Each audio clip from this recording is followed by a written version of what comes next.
All right. Well, hello everybody. Welcome to Tom's Guitar Show. I'm Tom. They call me Guitar Tom because I'm often seen with the guitar, and they call me on the phone and they ask me, they say, "Hey man, what's your show about anyway?" I say, "Oh, it's about an hour about guitar players, guitar playing, and all things guitaristic." So, I mean, if you want to call me up, the number will appear on your screen from time to time. If you want to ask a question about the care and feeding of your guitar, what kind of guitar is right for you, maybe a related, how I play the guitar, of course, is a question I really like. Related topics like guitarrón, sitar, guitarra, lutes, uds, vihuelas, chitoles, banjos, balalaikas, bouzouki, bajos, sextos, tiples, cavaquinhos, I don't know, balalaikas. Did I say that already? I mean, anything with frets on is fine. Trombones, tromboninas, accordions, ocarinas, pipe organs, piccolos, clarinets, clavinets, harpsichords, harmoniums, harps, I don't know, pianos, forte pianos, pianoforte, clavichords. I don't know. Politics, world events, your own personality problems, that's fine, just keep it clean. This is a family program. So anyway, yeah. So what am I doing this week? This week I have, actually I brought two Mexican Stratocasters, and it's not widely known outside the guitar community and electric guitar people. And it's actually not that, I mean, most people don't care at all. But Fender guitars are made in a variety of locations. They make them in Corona, California, in the factory there. And they do a good job. I played some really wonderful newer Stratocasters. I don't buy them because I think they started at about $1,100. And I have an American-made Stratocaster from 1995, I think. And it was only like $900 back then. But anyway, and they're excellent. And I like them. But they're about half that price if you get them made down the coast in Baja, Mexico. It's California, but it's a different kind of California. It's a Mexican California. So down there somewhere, I forget where it is exactly, they have a factory. They make Fender guitars down there. And some of them are excellent. It depends, on what year. And, sometimes they use the same woods that they use in California. Now, when you get your Chinese or your Indonesian Fenders or whatever like that, you're dealing with something different. It's a different animal, but these are very close to in some ways, and it's interesting. We could get nice arguments about this. Some Fender aficionado were here. We could actually have several people, and then somebody would say this Fender from Mexico is better than the one that that I got from California, and it was half the price. And somebody says, "No, they're terrible. No, you can't. They're junk. Can't play those." And one guy says, "Well, I like the wood better from these certain years of Mexican Fenders." And but I just get the guitar, but I take all the electronics off and replace it with the other electronics. You see, and I've been involved in these discussions, and it's really quite boring for ordinary people. I find it interesting, but anyway, so this is a Mexican Strat used. The story in this one is that somebody, the guy who had it, had gouged it right here, and so in an effort to refinish it, he buffed it out. In fact, I think the story I heard is that we had a friend who worked at an auto body place, and they buffed it out and varnished it here. And so it's got this strange kind of pre-distressed look to it, which makes it look kind of bizarre. But it's actually a pretty good, pretty nice Strat. And as I said, I've kind of a connoisseur of Strats up to a certain point. So I have this one, and I have another one over here, which is I've had for some years now. It's also just a Mexican Stratocaster. And with a rosewood fingerboard, because this is maple neck with jumbo frets, so you can go, you can go.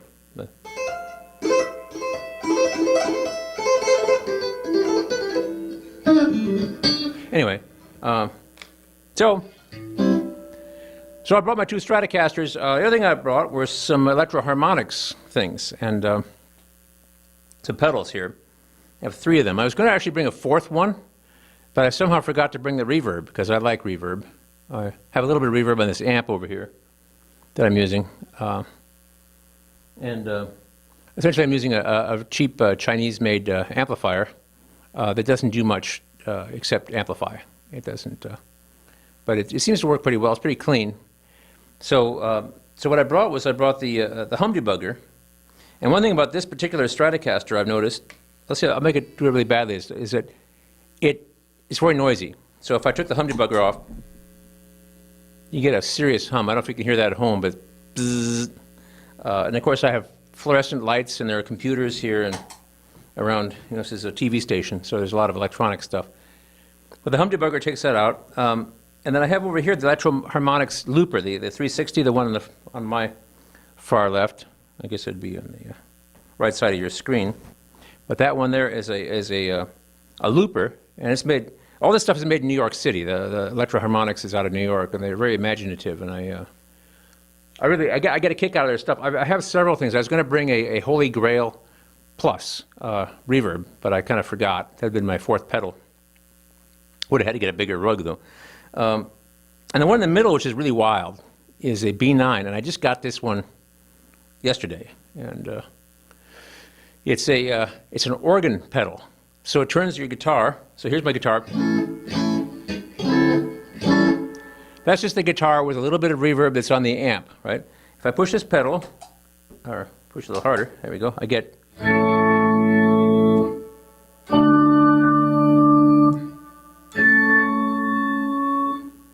I'm going to fool around with that a little bit as the show goes on. I'm going to tune a little bit, though, first, because I'm having issues. But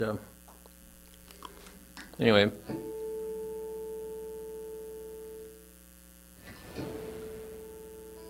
It seems to be a little bit... Since we're talking all things guitaristic, why the rug? Is it just to keep them from slipping around, to give you some traction there? Or? Well, yeah, it's just keep them kind of from... I like the texture of the rug a little bit more than this is basically yeah, like we a have bed green sheet. screen, sheet. Green screen on the sheet on there, yeah. Okay. And also it's it show up a little bit better too in a way, I guess, than they would on the green. But and it seems to keep it organized and everything. yeah, yeah. I kind of this is a rug from the dollar store. Yeah, I was just going to say I was wondering if we should plug the dollar store, but yeah, they got tons of those and. So that's a good source. So the dollar store is a good source for some of your guitar needs. Some of your guitar needs. They also have. I got a couple of these. They're like a mat. It's like a very very thin mat. Like for a dinner table or something. More like for a welcome mat type of thing. But it's some sort of it's like woven thing. But it's got a kind of a texture to it that I think Velcro would stick to it fairly well. Okay. And it's black and you can roll it out. And it's bigger than this. So I have my notions of. I want to. Well, I'm going to put together a pedal board one of these days, and I actually have a pedal board and a carrying case. Not the biggest, not the smallest, but kind of a medium-sized one. So I could put all these like pedals together, and it's like a musical instrument, and you Velcro them all in place. But I haven't. It takes time, and if you don't, connect your pedals in the right series, you run into these problems of hums and noises and stuff like that. So I have this set up. So I have my humdebugger. I just have three.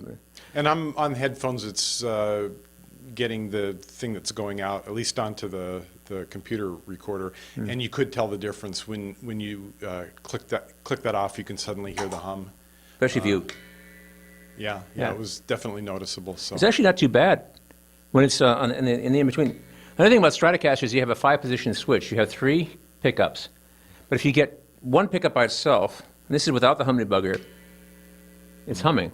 But if I get 2 pickups together, it takes it away. Now at my house, everything hums all the time.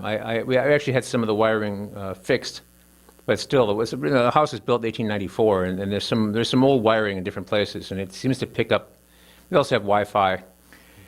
So this guitar is extremely noisy at my house. I was almost ready to take it back. I acquired it recently, but here it's actually not too bad.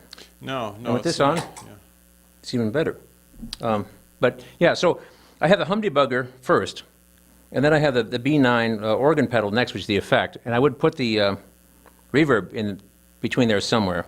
And then the last one's the looper, because I want what comes out, so I can make a loop of organ, and then do whatever I want with it, and on top. So, and this, the looper is the one on my left, would be the right of the screen when people are looking at them. So. But and the looper always shows up for gigs, and you never have to bail it out from an overnight gig in the... I have had trouble with other musicians. I worked with another guitar player who'd get in trouble. And Actually, the reason those years when we used to work together, it caused me to quit drinking and alcohol entirely. That's like 18, 19 years ago. Not that anybody would consider me having a problem or anything like that. It's just that it looked kind of like starting to get dangerous, and also drive home from gigs. So I gave it up. So I have a zero tolerance policy to alcohol, a personal thing, which is great because I have a clean license and I can. If I need to pass a background, test check. I mean, I've never been arrested for anything. So, and which my friend couldn't say, and he'd been arrested numerous times actually, and always alcohol related. So, but the thing was working with another guy was good because there were two of us in a buddy system. But things started to go kind of haywire and stuff, and I wasn't in control of the situation. In years prior to that, I tend to work with female vocalists because I like. I sort of sing, but somebody who sings really well, and is charming and attractive, it'd be easier to get a gig that way. And so I would sit, we'd like had two stools, and I'd sit back a little bit farther back and off to the side, and then the singer would be up front with a microphone, looking good, dressed nice and everything, and I'd be presentable, but it wasn't about me, because I had the guitar up front. I'd do all the fancy guitar picking, and then somebody, would sing. But then they would always quit suddenly. One woman met somebody, fell in love, and quit being in music. I met another musician, and they got married later, but she quit suddenly, and my whole act that I was doing was dependent on her. And then there's another one who was great, but she would go finish medical school and at Johns Hopkins and do anyway. And then I had other ones too that we play a smoky bar, and she didn't like it because it was nasty. Yeah. And there were the dirty old men hanging around her and smoky bar, and so she quit. We are already forgetting, now that we have these laws, ordinances passed that you can't smoke in those kind of places anymore. It wasn't that long ago, most bars were pretty much clogged with smoke. It was quite a whole different world, Well, yeah. Come home with your clothes smelling like cigarette smoke and eyes burning and all that stuff. Yeah. Well, I'd go home and I'd, put my clothes in the wash right away, and then I'd, take a shower. I couldn't clean out my lungs and my sinuses or anything like that, but I'd have to wait for them to clear themselves out. But I used to have specific guitars and amps that I'd use when I play those gigs, and only for those, like, I wouldn't take certain guitars in to a smoky bar. And I had an amp that when I lived in the trailer, I had a little addition onto it thing, and it was like a little room entryway. So I put the amp in there. It wasn't heated, but it would go in there and just stink up that little room where I put the snow shovel and everything. And just because I don't know. But it's sort of like I haven't actually played in a bar for a really long time. I play in a restaurant that has a bar. But it's Predominantly restaurant. It's not a bar. It's like, it's part of the restaurant. So, but So well, that's a pretty neat arrangement then. One other question, I should probably get back to the control room, but it looks like on the part of the guitar body that's closest to your chin there's another also lighter part. Is that another? No, not that knob, but that little on the wood where you're. Right here? Yeah. Was that also a Yeah. little damage? Is that? Yeah, I guess so. I was buffed out also. Okay. I don't- It actually looks kind of neat. I mean, yeah, if you just glance at it, it looks like paint has peeled off or chipped off it. But actually, when you take a good look at it, it actually looks pretty elegant. Yeah. Looks like the repair job. It's smooth It's and shiny. smooth and shiny. Yeah. Well, it's varnished. It's covered with something. Yeah. Well, I just I saw this thing, and I had been thinking that morning of Mexican Stratocasters, and I have, as I say, I have a really cheap Chinese Stratocaster. It says Squire on the headstock, and it's a curiosity. I haven't brought it on the show yet. It's gold. It's like like metallic gold colored, and it has the maple neck. I really like it. I have a American-made Stratocaster. It's blue. It has the maple neck, but it's a very different size and feel to the neck. And it had the noiseless pickups put on it. I'm very fond of that guitar. It's a great guitar. But I I kind of wanted this, and I've been thinking about this since I got the gold one, which is only $80, by the way. I got the gold one used for $80. This is like 300, but I had to pay it off. But anyway, but this has this kind of a bigger neck, which I like, and it feels really good. The wood it's made out of is really solid. I'm not sure if this is alder or swamp ash, but it's one of the two. That's what I figured out. And Swamp ash, is that what they get down in New Orleans? I don't know which I was swamp they flipping get it from. I was flipping through a National Geographic, and they did a thing on Louisiana and how actually almost like it's a foreign country down there. Mm-hmm. And they did make note of the trees that fall down in the swamps. And I can't remember if they said it was swamp ash, but it was, it was a commodity that was sold and used and desirable for different reasons. So. Well, the two main woods that you make a Stratocaster out are alder and swamp ash. Now, alder is the wood that the Venice is built on, because when you soak it in the water, it gets hard as a rock. Okay. And it has very interesting properties on a kind of a cellular level. And I don't know a lot about it. I'm interested in things.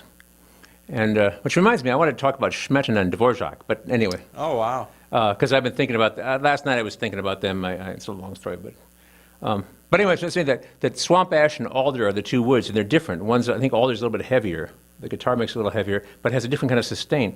So the wood that a guitar is made out of is very important. And this, the difference between this one, and like the Chinese one that I have, is substantial. Now the Chinese one's kind of cool, if nothing else, that it's gold colored, and I got it for $80. I was thinking about like replacing the pickups with better pickups and getting a golden pickguard, because you can get one like kind of a swirly gold pickguard and have this like obnoxious guitar, because it'd probably be pretty good, it'd sound pretty good. The neck's straight Play anyway. Metallica on it. I suppose. Well, yeah. By the way, Metallica is a marking that's been in music since at least the beginning of the 20th century. For when you play Ponticello, it's close to the bridge, Yeah. to make it sound more metallic. So it's a Metallica.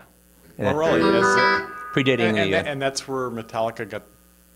Okay, well, all right. predating the Maybe one. the name of the had a- band by at least 80 years. So anyway, I just thought I'd mention that.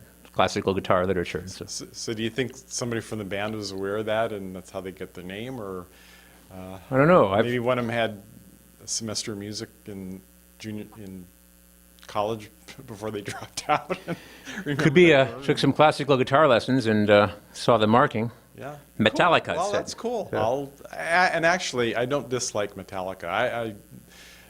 My tastes in music are quite far-ranging, and I actually like a little bit of heavy metal stuff. So. Well, I haven't actually listened to them very carefully. It was only my exposure to Metallica has been that I was teaching guitar lessons at West Music years ago, and somebody would some kid would come in and they say, well, what do you want to listen to? What do you want to play? And they say, Metallica. I say, oh, really? What's that?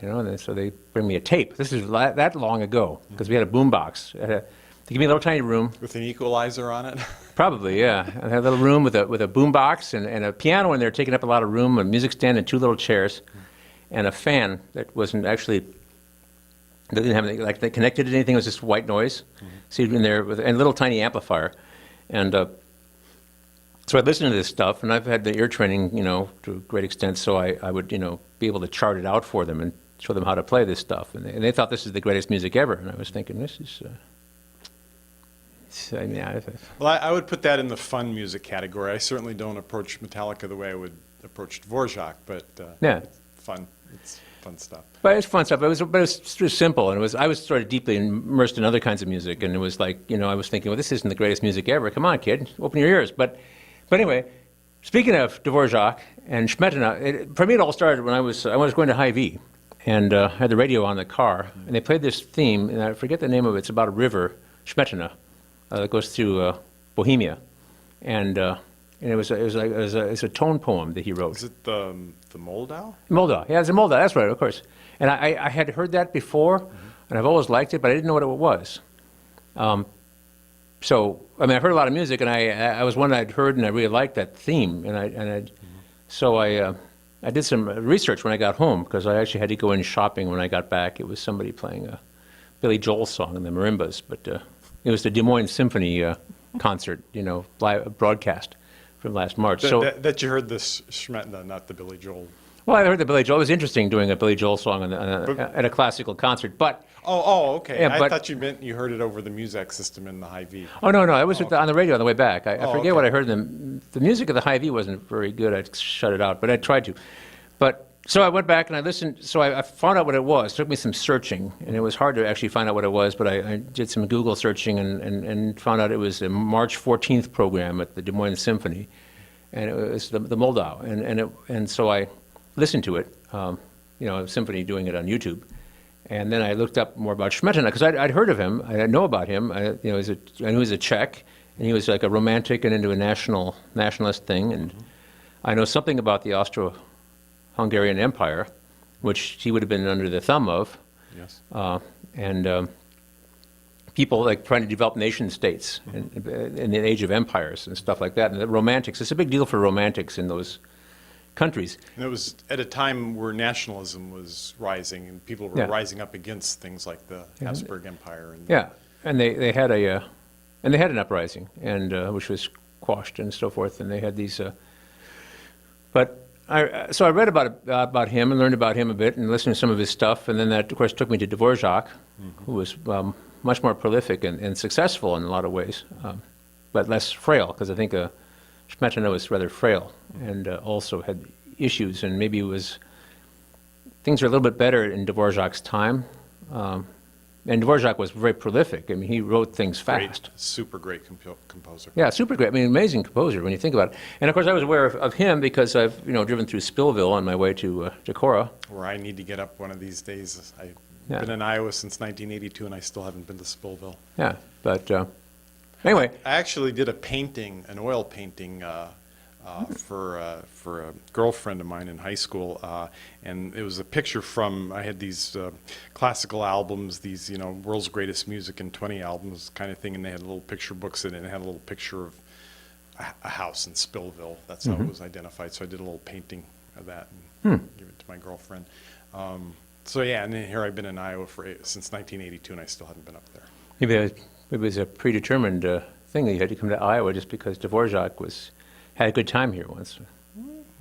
That wasn't on my mind, actually. Well, no, these are these unconscious things that happen to you. Possibly, yeah. It was fate. Fate, yeah, that's the best way to put it. I told Laura that Dvorak had a really good time in Iowa. That was an important part, and he wrote some things. And she had no idea because she's not from Iowa, and it's it's like what am I doing in Iowa sort of idea. Well, Dvorak and Spillville, Priyanka Chopra and Cedar Rapids, it's drawing everybody from around the world. I got to get back to the control room, but and I'll let you continue talking about Dvorak because it sounds interesting. But just to mention that not too long, I just exchanged some emails about the Dvorak cello concerto. And I was listening to that about 2 or 3 weeks ago, and the first it's always been one of my favorite Dvorak works, and of course the first movement and the last movement or third movement are so memorable. But this time when I was listening to it, I was really listening very carefully to the second movement, and it's absolutely gorgeous music, so well crafted, inspired from start to end. Yeah, Dvorak is one of the greats. So Yeah, one of the greatest composers.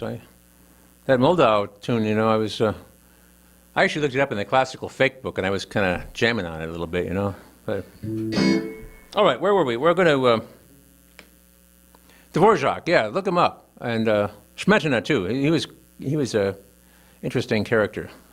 The Moldau, about a river trip. So I actually turned a banjo student of mine onto that last night. This guy who had never heard of Dvorak. And it's kind of, it's, let's face it, it's cool.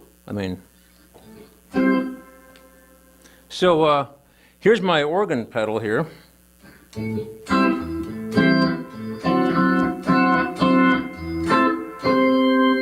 Two, rah, rah.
ça continue.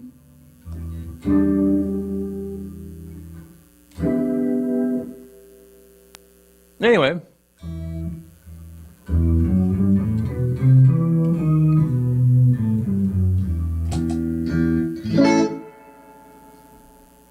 So I thought that was pretty cool.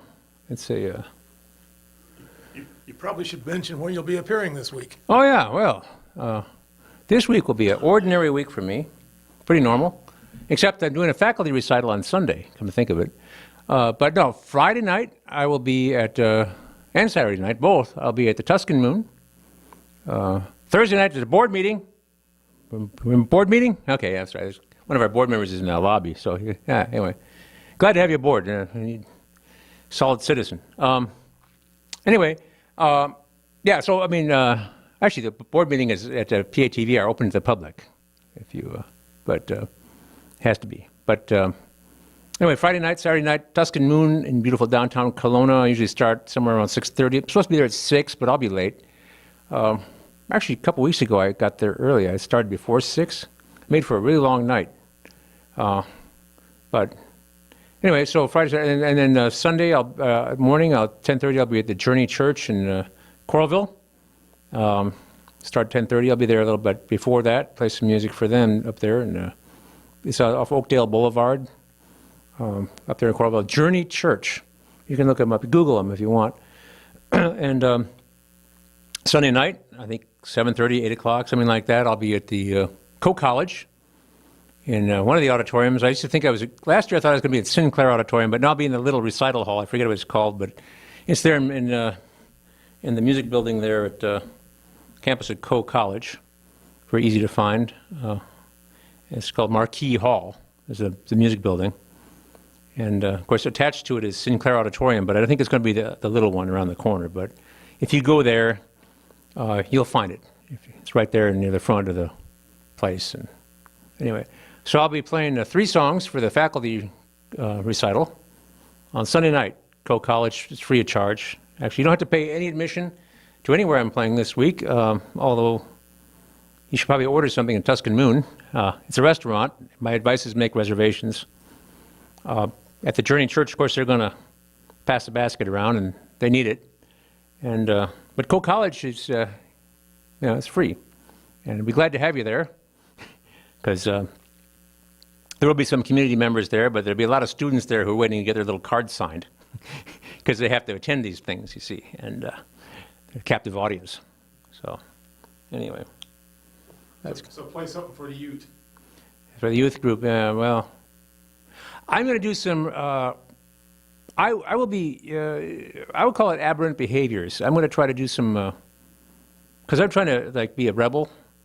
When you walk into a school of music with a guitar case, people look at you like, what's that, a banjo? It's all this sort of thing, they don't really understand who you are, and I'm holding a Stratocaster with an unusual finish on it, and but I'm really like a classical guitar. I'm a classical guitarist who's gone astray. My first love is classical guitar. I've studied it and, taken lessons and classes, and I read books, and I teach it. I live it. I live the classical guitar lifestyle. I'm really a nerd. But the thing is that a lot of people there with the trumpets and the violins and stuff, they don't understand,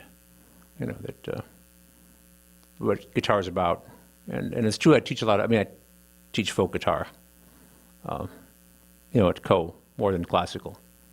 But I have a couple of music majors, though. I'm making these guys play classical guitar.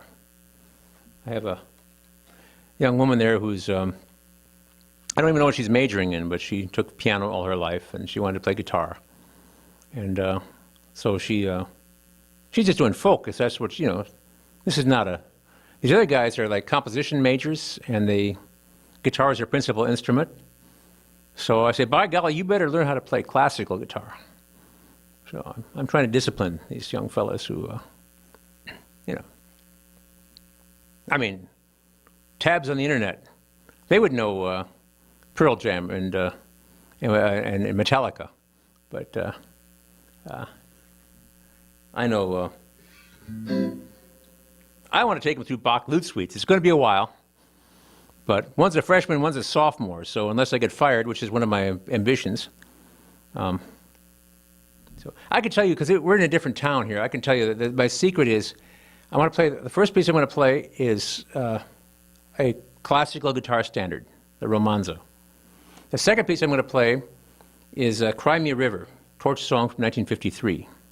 So it's, it's like a popular song, kind of jazz guitar thing, but I'll be playing on the classical guitar with a classical guitar style and everything like that.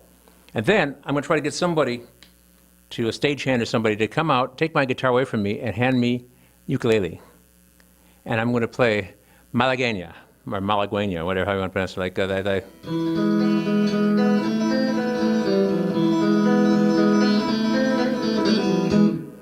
In the most lightning, wild way I can. And of course, my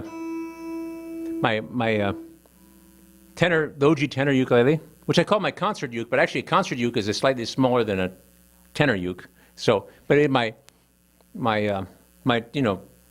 premier performing ukulele has a pickup in it.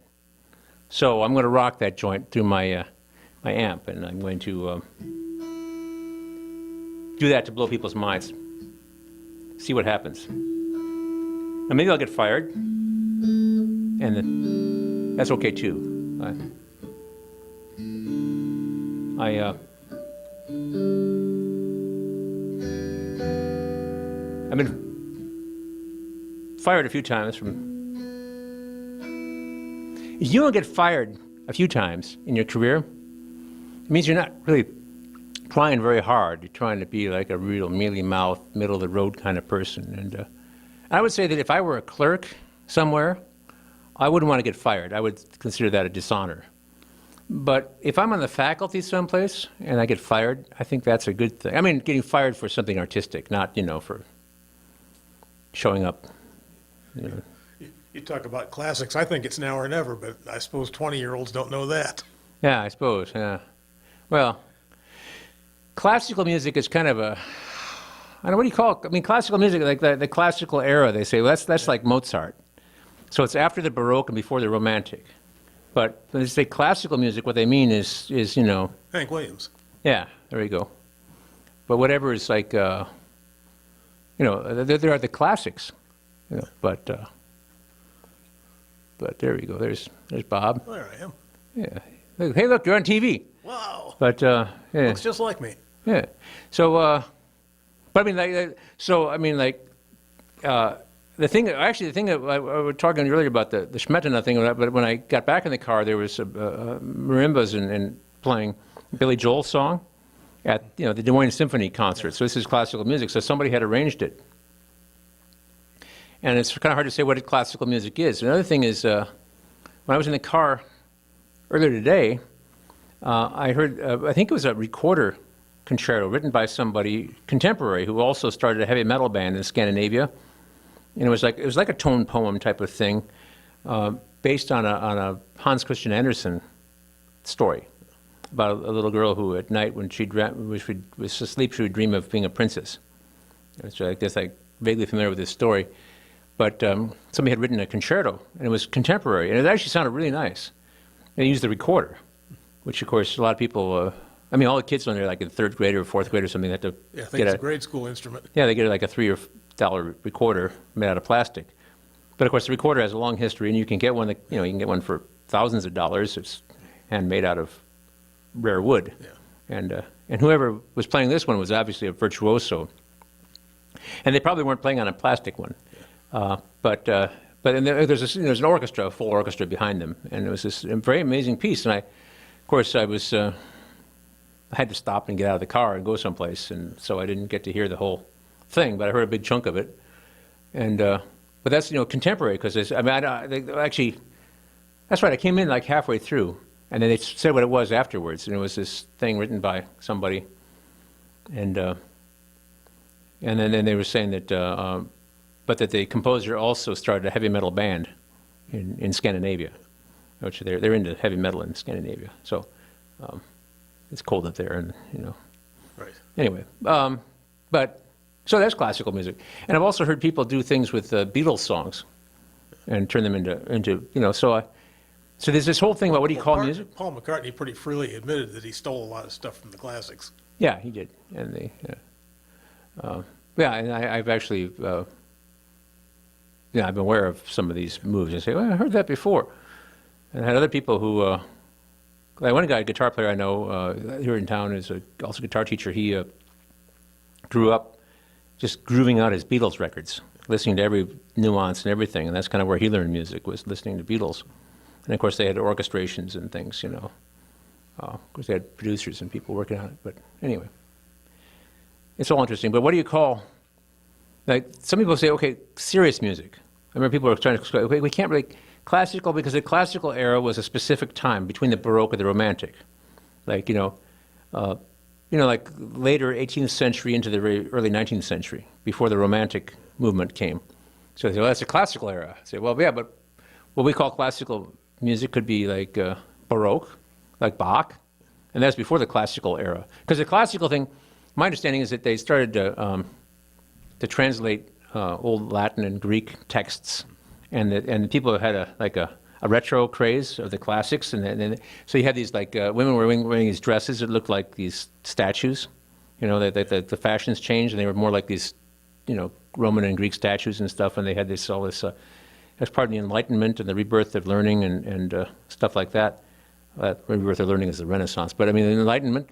So they were, Romans and Greeks, Right. and so the music was reflected. And of course, if you look at some of our architecture in Washington D.C. with the big columns, it looks like ancient Greece. That was from that era, the neoclassicism or something like that. So the music reflected that.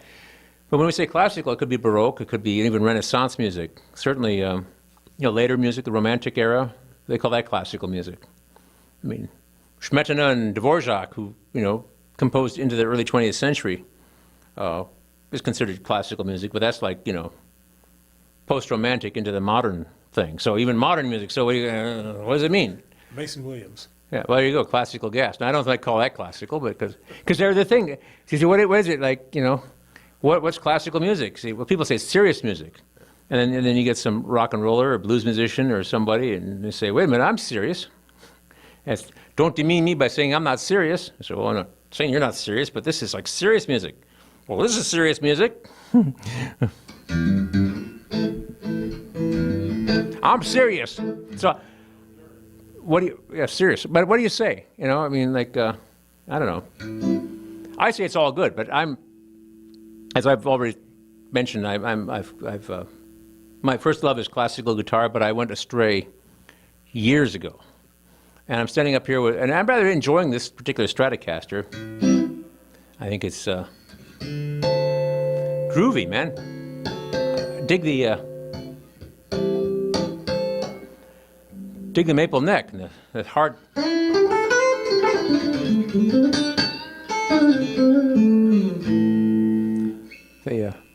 And you might even coax some classic Dylan out of it. Yeah, right.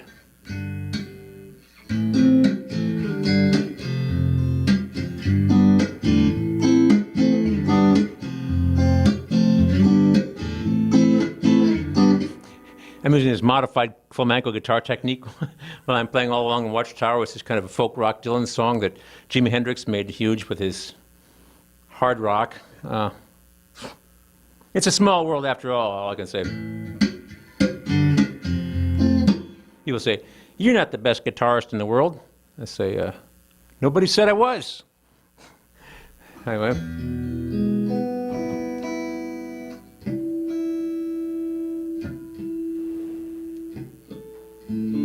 I've got to change guitars before this show is over, but first I want to do something here. I want to do a little, since we're talking about this, I'm going to do this little 3-chord thing, this all along the Watchtower.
All right, so here's my out of tune again.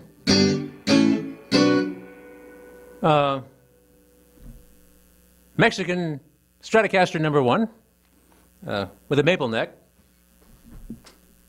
And before the show's over, which probably won't be very long now, I want to trade it over for this 7 minutes. Okay. I'll try this other one here real quick. And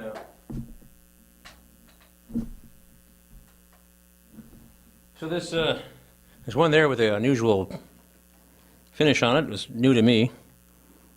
I've been with this one for some years now, and I've come to regard it as a friend. Anthropomorphize. How do you pronounce that? Anthropomorphize? Making it like human. Anyway. By still have human characteristics too. Yeah. Personify or something. So this is this is different. What I noticed about this one, though, is that it's not quite as... Well, see how noisy it is without the humdebugger. It's about the same. Yeah. At home, it's quieter. What's going on? I don't know. There's something wrong, the other one picks up better. I guess it picks up the radio waves better. It's a little bit... The pickups on that are a little hotter, but... Well, I decided I'm going to keep that one anyway. And I actually was about to sell this one at one point, this one, and I'm really glad I didn't. And people say, why do you need so many guitars?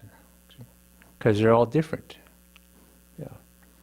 You can make analogies with like the cat lady who has 50 cats. And but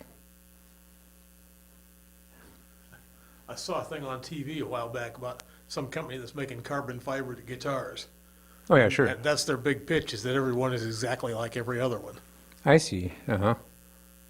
Well, that's the thing, of course, about guitars is that no two are alike. And the cheaper they are, of course, the more similar they are. I mean, they're made out of plywood. I mean, some are defective and some aren't. Some are just kind of lousy, But the thing about the carbon fiber is that they're pretty much exactly alike. Because wood's going to, two guitars are going to... No two pieces of wood are the same. Right, because they're like a living thing. Yeah. And so like this guitar is, I don't know, I like this, I just like the wood, I've contemplated, getting different pickups on it, messing with it a little bit. Also, like the white pick guard's kind of too cheery for me, but I guess it looks good with this, I don't know. But because my blue Stratocaster, my one is made in California, it had white pick guard and the maple neck, but so it was like blonde like that one, the neck. But it was like too cheerful, so I had black.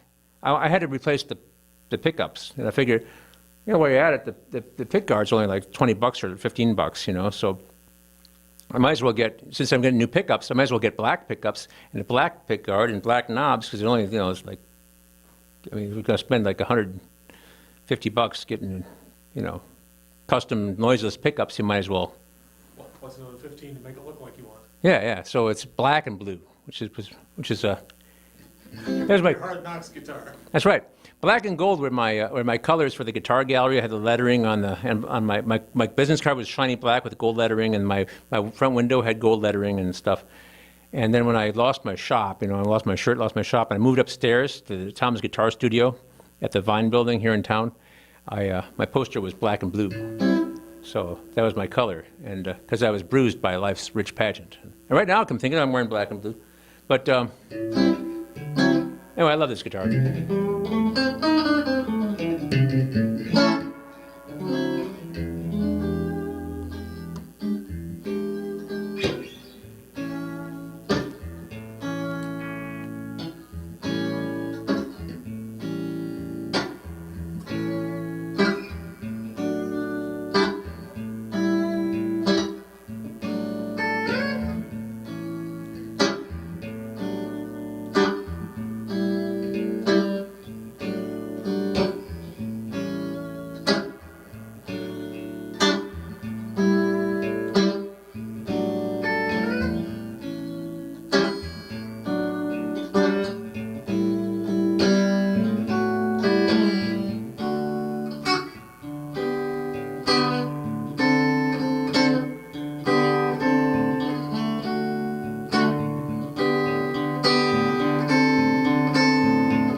Looper's doing the work for me. Is it?